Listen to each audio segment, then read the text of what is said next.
خوف کہنے لگے ہم اسی ٹرین کے لیے پیدا ہوئے ہیں. تو عقل مند کیا کہے گا؟ بھائی یہ ٹرین تو ایک ذریعہ ہے, پیدا ہم نے جانا کہاں اس کے ذریعے؟ پشاور جانا ہے, لاہور جانا ہے. تو اللہ میاں نے دنیا کے سفر میں ہمیں اس لیے بھیجا کہ ہم نے جانا کہاں ہے؟ ہم نے آخرت میں جانا ہے. پہلے برزخ کی حیات ہے, اس کے بعد موت کے بعد زندگی ہے, آخرت کی حیات ہے. یہاں ہمیں پیدا اللہ نے کس کے لیے کیا؟ آخرت کے لیے کیا ہے. تبھی اللہ مارے گا, سب کو ختم کرے گا.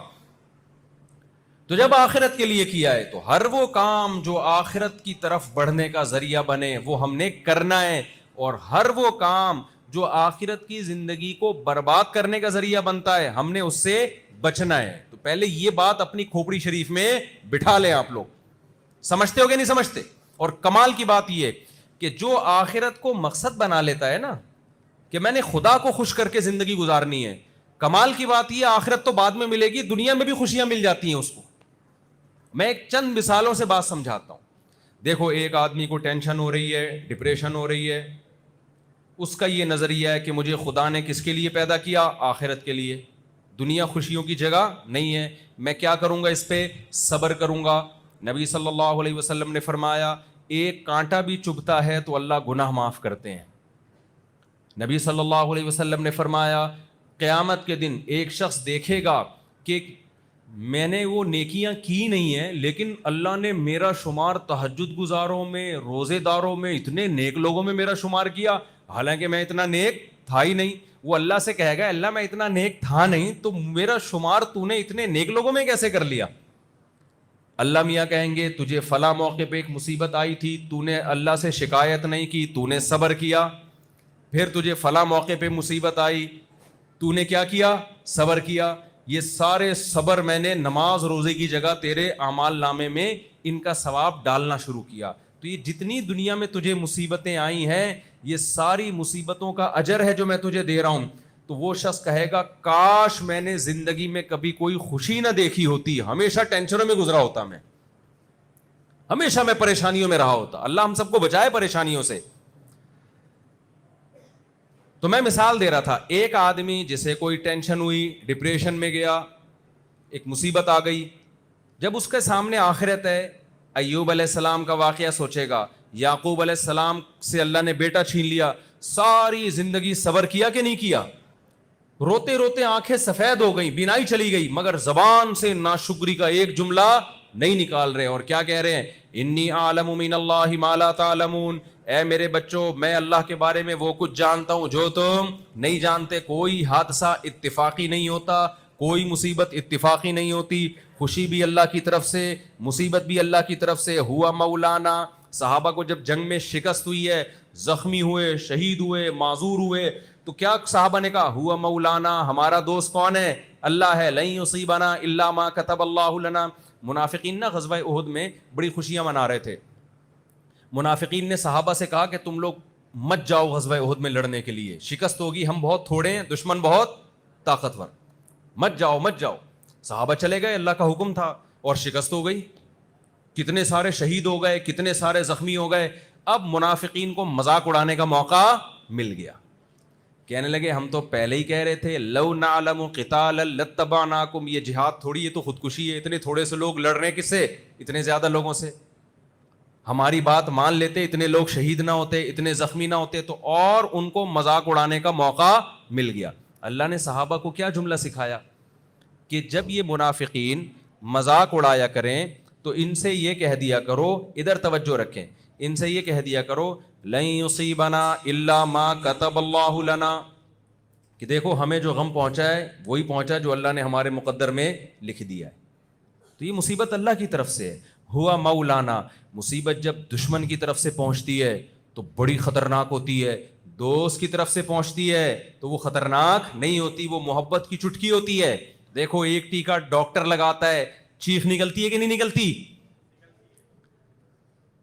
تکلیف اس میں بھی ہوتی ہے, پھر بھی لگوا رہا ہوتا ہے آدمی, تشریف پہ لگواتا ہے جا کے باقاعدہ ٹیکے.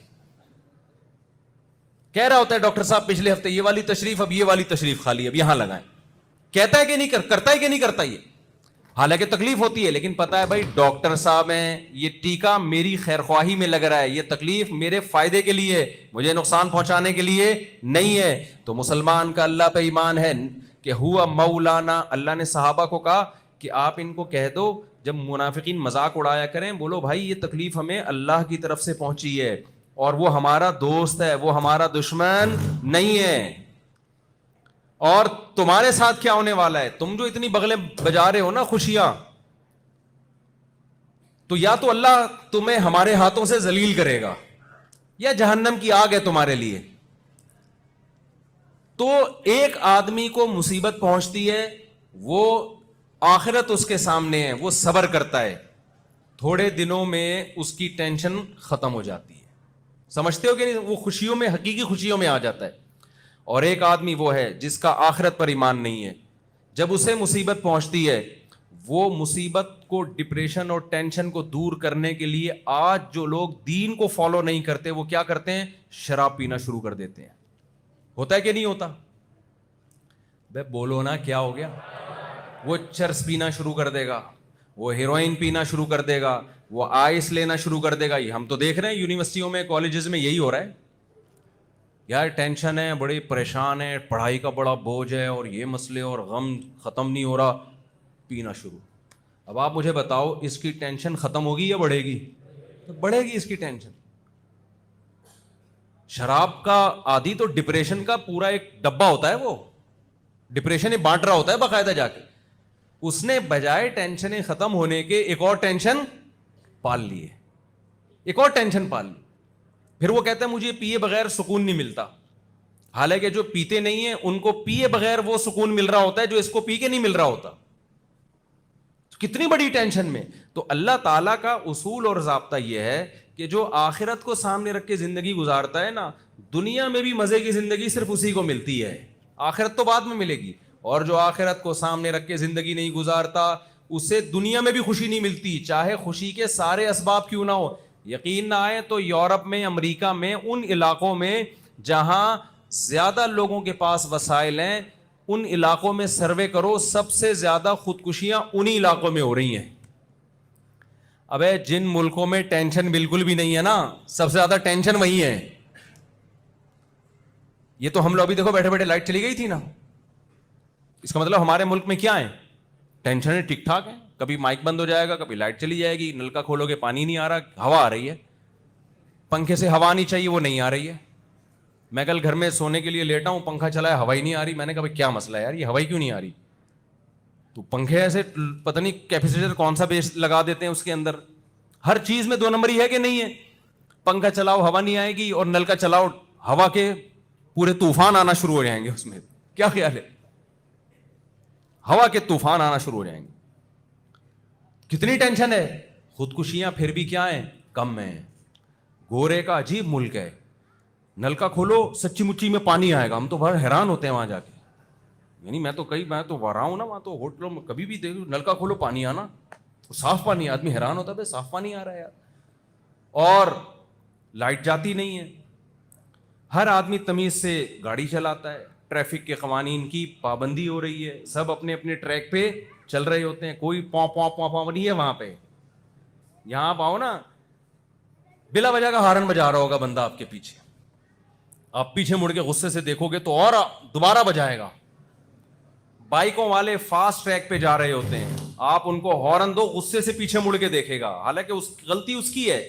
کس قدر بدنظمی, ٹینشنیں, پھر بھی اتنی خودکشیاں نہیں ہیں جتنی باہر ملکوں میں ہیں. کیا بات ہے بھائی, تمہارے پاس تو کوئی غم نہیں ہے. تمہارے یہاں تو ان کے بچے تم کو ماموں کہتے ہی نہیں ہیں. وہاں تو ماموں کا لفظ ہی نہیں ہے انگریزی میں. سارے رشتے کیا ہو گئے, ختم ہو گئے. کبھی انگریزوں میں سنا یہ ماموں ہے, یہ پھپھو ہے, خالہ ہے. انگلش میں ہے ہی نہیں یہ الفاظ, کیونکہ رشتے ہی کیا ہو گئے, شارٹ ہو گئے مارکیٹ سے. شادی جب وادی ختم ہو گئی نا تو باپ ہی مارکیٹ سے شارٹ ہو گئے. جب باپ شارٹ ہو گیا تو رشتے کہاں سے رہ گئے پھر. ابھی پھر یہ نیا موضوع, پھر یہ کبھی اس پہ تفصیل سے بات کروں گا انشاءاللہ. ابھی آپ کا مینٹل لیول اتنا نہیں ہے, آپ اس کلچر کو پوری طرح سے سمجھ سکتے. ان کے یہاں ابا ہوتے ہیں, کچھ کے یہاں نہیں ہوتے. تو جب ابا ہی نہیں ہے تو پھر پپو کہاں سے آئے گی؟ کیا خیال ہے بھائی, چچا کہاں سے آئے گا؟ میں پشاور جاتا ہوں نا, اتنے چاچے ماشاء اللہ. ہمارے کوئی پٹھان شاگرد ملنے آئے گا, ملا. ابھی میں گیا تھا پشاور, جن کے گھر میں ٹھہرا وہ ہمارے شاگرد, انہوں نے بولا یہ استاد جی میرے والد صاحب. میں نے کہا ماشاء اللہ, بڑی خوشی. انہوں نے کہا, میں نے کہا یہ کون؟ کہہ رہی ہے میرے چاچا. میں نے کہا یہ کون؟ کہ یہ بھی میری چاچا، یہ بھی میرا چاچا، یہ کون؟ یہ بھی میرا چاچا، چاچا ہی نہیں ختم ہو رہے ماشاء اللہ، سب کے ساتھ سیلفیاں۔ اچھا میں نے کہا تھا مجھے لوگوں سے ملاقاتیں نہیں کروانا، بہت تھک جاتا ہوں۔ انہوں نے کہا میرے اپنے قریبی، میں نے کہا ہاں ٹھیک ہے آپ کے اپنے قریبی تو ہونے چاہیے۔ وہ قریبی ماشاء اللہ آدھا پشاور نکلا، وہ قریبی اتنے تھے، آدھا پشاور تو قریبی تھا ان کا۔ تو مجھے بڑی خوشی ہوئی، میں نے کہا پھر چاچے چاچے، پھر دوسرے دن دوسری یہ تائیں ہیں، یہ چاچے، پھر چاچے کے بیٹے شروع ہو رہے ہیں۔